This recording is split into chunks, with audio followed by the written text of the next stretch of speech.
Praise the lord. ఈరోజు దేవుని వాగ్దానం కీర్తన గ్రంథము 121వ అధ్యాయము 7వ వచనము. ఏ అపాయమును రాకుండా యెహోవా నిన్ను కాపాడును, ఆయన నీ ప్రాణమును కాపాడును.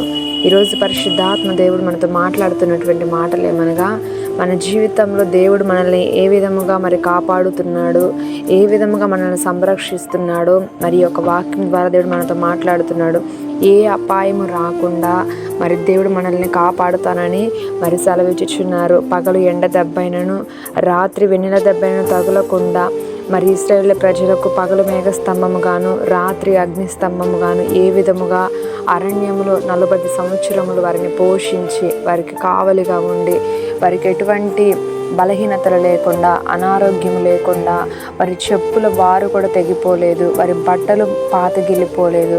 అలాంటి అద్భుతమైనటువంటి కార్యములు చేసి ఇశ్రాయేలులను ఆ యొక్క ఐగుప్తు నుండి అరణ్య మార్గములో సురక్షితముగాను సమృద్ధికరముగా నడిపించినటువంటి దేవాతి దేవుడు ఈరోజు నీ పక్షమున ఉన్నాడు.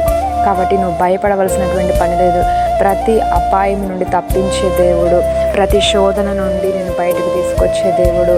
నువ్వు వెళ్ళే ప్రయాణాలలోనూ, నువ్వు చేస్తున్న ఉద్యోగంలోనైనా, నువ్వు చేస్తున్న వ్యాపారంలోనైనా, చదువుల్లోనైనా, పొలం పనులలోనైనా, ప్రతి విషయంలో కూడా రాబోయే అపాయములన్నిటి నుండి కూడా ఆయన నిన్ను కాపాడి నిన్ను తప్పించి క్షేమముగా నెమ్మదికరమైనటువంటి స్థలములో సురక్షితముగా తన రెక్కల కింద నిన్ను భద్రపరుస్తాడు. ఈరోజు నువ్వు ఎలాంటి పరిస్థితుల మధ్య నలిగిపోతున్నా ఆయన కృప నీకు కావలిగా ఉన్నది. దీనిని మర్చిపోకుండా జ్ఞాపకం చేసుకున్నట్లయితే ఆ కృపను బట్టే నువ్వు తప్పించబడతావు. ఆ కృపను బట్టే ప్రతి అపాయం నుండి, ప్రతి శోధన నుండి బయటకు రాగలుగుతావు. కాబట్టి ఈరోజు ప్రతి అపాయం నుండి దేవుడు మనల్ని తప్పించి క్షేమముగా తన యొక్క రెక్కల కింద మనందరినీ కూడా భద్రపరచును గాక. ఆమేన్.